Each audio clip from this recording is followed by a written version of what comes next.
अस्सलाम वालेकुम दोस्तों, पिछले एपिसोड में हम लोगों ने देखा था कि इलेक्ट्रोलैक्स अपनी पावर का इस्तेमाल करना स्टार्ट कर देता है और साथ ही वो डेथ मैसेंजर से कहता है कि मैं तो पहले से ही डेथ गॉड हूँ। और अब अगले एपिसोड में हम लोग देखते हैं कि डेथ मैसेंजर अब इलेक्ट्रोलैक्स की पावर के सामने कुछ नहीं कर पा रहा था और अब इसके सभी लोग भी उसके कंट्रोल से बाहर हो जाते हैं। तभी इसी बीच हम लोग देखते हैं कि इलेक्ट्रोलैक्स ने भी अपना पावर यू हाउ को दे दिया था और वो कहता है कि मैं तुम्हें बदला लेने के लिए एक चांस जरूर दूंगा। और अब हम लोग देखते हैं कि यू हाउ पावर से डेथ मैसेंजर के लोगों को कंट्रोल करना शुरू कर देता है और अब इस तरह से डेथ मैसेंजर के अपने ही लोग डेथ मैसेंजर के ऊपर जबरदस्त अटैक्स लगाने लगते हैं और अब डेथ मैसेंजर के अपने ही लोग उसे बुरे तरीके से मारने लगते हैं। दूसरी तरफ इलेक्ट्रोलैक्स कहता है कि मेरे दिल में बहुत बड़ी नफरत थी, लेकिन अब मुझे लगता है कि वो पूरी तरह से शांत हो चुकी है और अब इस तरह से उसके अपने ही लोग उसे बुरे तरीके से मार देते हैं। दूसरी तरफ हम लोग देखते हैं कि इलेक्ट्रोलैक्स यू हाउ से कहता है कि मैं अब सोने के लिए जा रहा हूँ, लेकिन मैं तुम्हें बताता चलूं कि यहाँ पर इवल और गुड एबिलिटी जैसी कोई चीज नहीं होती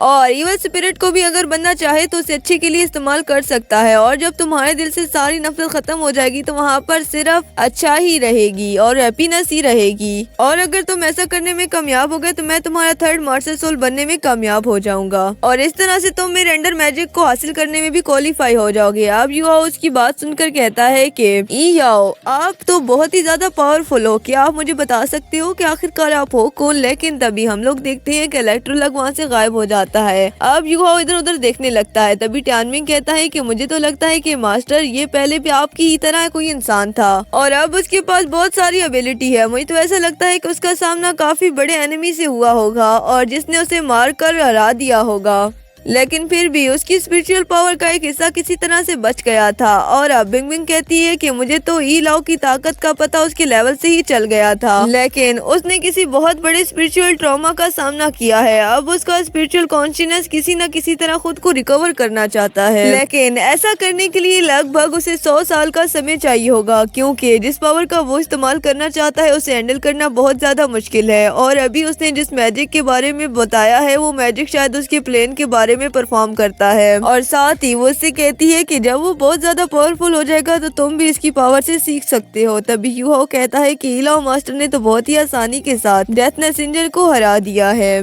तभी बिग बिंग साथ ही कहती है कि इलाओ मास्टर और इवल डेथ मैसेंजर तो बिल्कुल भी एक लेवल में नहीं है और इसीलिए ऐसा लगता है कि इलाओ तो रिटर्निंग नेचर में पहुंच गया है। तभी उसकी बात सुनकर टानमिंग कहता है कि ऐसे लेवल में पहुंचने के बाद तुम्हें सिर्फ और सिर्फ अपनी ट्रेनिंग के ऊपर ही ध्यान देना होता है और फिर तुम धीरे धीरे आगे बढ़ते जाओगे। तभी यू हाउ कहता है कि मैं इसके बारे में पूरी तरह से समझ गया हूँ और इसके बाद हम लोग देखते हैं कि यू हाउ को बचाने के लिए वहाँ पर मास्टर सिवान आ जाता है और वो आते साथ यू हाउ से पूछते हैं कि चलो बताओ यहाँ पर मौजूद इवल सोल मास्टर के साथ क्या हुआ, जिस पर यू हाउ से कोई जवाब नहीं देता। इस पर मास्टर सिवान कहते हैं कि चलो यहाँ से चलते हैं, बाकी लोगों की कंडीशन देखते हैं। अब अगले सीन में हम लोग देखते हैं कि उनके साथी बहुत ही बुरे तरीके से जख्मी हो चुके होते हैं। अब लुआ चन जेनफिंग से कहती है कि तुम मुझे इस सब के लिए माफ कर देना, क्योंकि मुझे बड़े वाली आइस पिस्टन टेक्निक को एक्टिवेट करने का मौका ही नहीं मिला। और हम लोग देखते हैं कि इस सारी लड़ाई में सी हाउ टाओ भी काफी ज्यादा जख्मी होती है। तभी हम लोग देखते हैं कि मास्टर सिवान यू हाउ को लेकर भी यहाँ पर आ जाते हैं।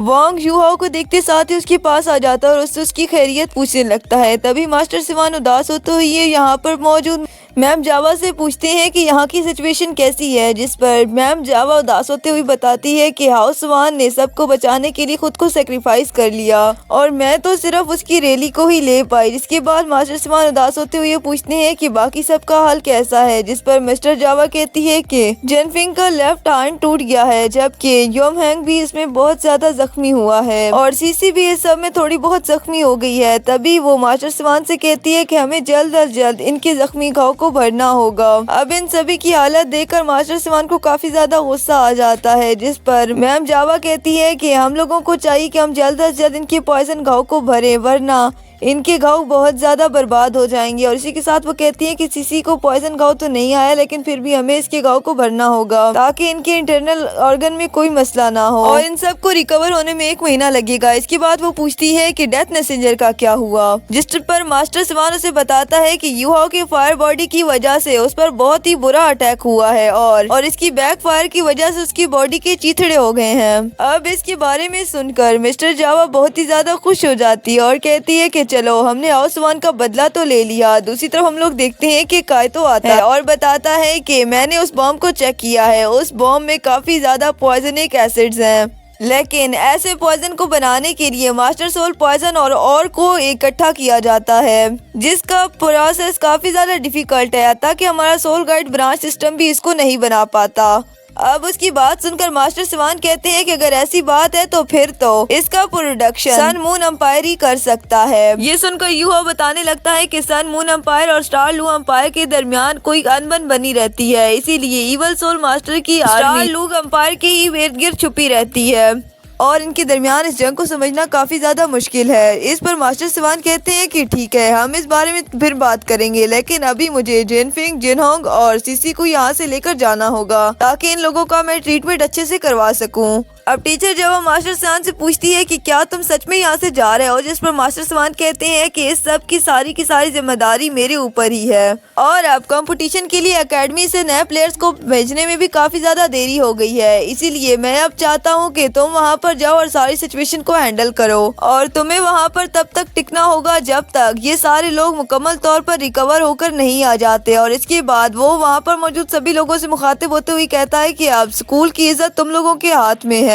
अब हम लोग देखते हैं कि मास्टर सिवान की बात सुनकर वो सभी भी मास्टर सिवान की बात मानने के लिए रेडी हो गए थे और इसी के साथ अब हम लोग देखते हैं कि मास्टर सिवान उन सभी को लेकर आ जाता है, लेकिन मास्टर सिवान बहुत ज्यादा उदास होते हैं। इसके बाद वो मुसाइडन पवेलियन में एक मीटिंग बुलाते हैं। अब वहाँ पर मौजूद सभी लोग ये सोचने लगते हैं कि आखिर ये मीटिंग किस बारे में है। अब मास्टर सिवान वहाँ पर आते हैं और उन सबसे कहते हैं कि सभी लोग जानते हैं कि वहाँ पर क्या हुआ और ऐसा पहली बार नहीं हुआ कि मैं टीम को लीड कर रहा था तो ऐसा हुआ, इसलिए अब मैं चाहता हूँ कि मैं सुपरवाइजरी टीम से रिजाइन कर जाऊं और मैं पोसाइडन पवेलियन से भी जाना चाहता हूँ। अब उनकी ये बात सुनकर सभी लोग शॉक हो जाते हैं, जिस पर मास्टर यान अब उनसे कहते हैं कि आखिर आप ऐसा कैसे कह सकते हैं, और वैसे भी जो हुआ इसमें आपकी कोई गलती नहीं है, गलतियां तो सभी से होती रहती हैं और वैसे भी डेथ मैसेंजर के पास बहुत सारे प्लान थे और उसने तो सोल एलिमेंट्री बॉम्ब भी तो यूज किया था। जिस पर मास्टर सिवान कहते हैं कि मुझे और कुछ नहीं सुनना, मेरी वजह से उनमें मौजूद एक शख्स की मौत हो गई है और 6 भी बहुत ज्यादा सीरियस जख्मी है। अब मैं इस जिम्मेदारी को लेने के काबिल नहीं रहा, इसलिए मैं इसे वापस करना चाहता हूँ। जिस पर मास्टर लिन उनसे कहती है कि आपको इस बारे में परेशान होने की कोई जरूरत नहीं और वैसे भी हमने यहाँ पर बहुत सारा मिलकर काम किया हुआ है। दोस्तों मास्टर सिवान उनकी बातों से यहाँ पर रुकते हैं या नहीं इसका पता तो आने वाली एपिसोड में चलेगा, क्योंकि आज की एपिसोड यहीं पर खत्म हो जाती है। दोस्तों इस एपिसोड का नेक्स्ट पार्ट देखने के लिए चैनल को सब्सक्राइब करें, वीडियो पसंद है तो वीडियो को लाइक और शेयर करें, मजीद वीडियोस के लिए चैनल पर विजिट करें। मिलते हैं नेक्स्ट वीडियो में, तब तक के लिए अल्लाह हाफिज।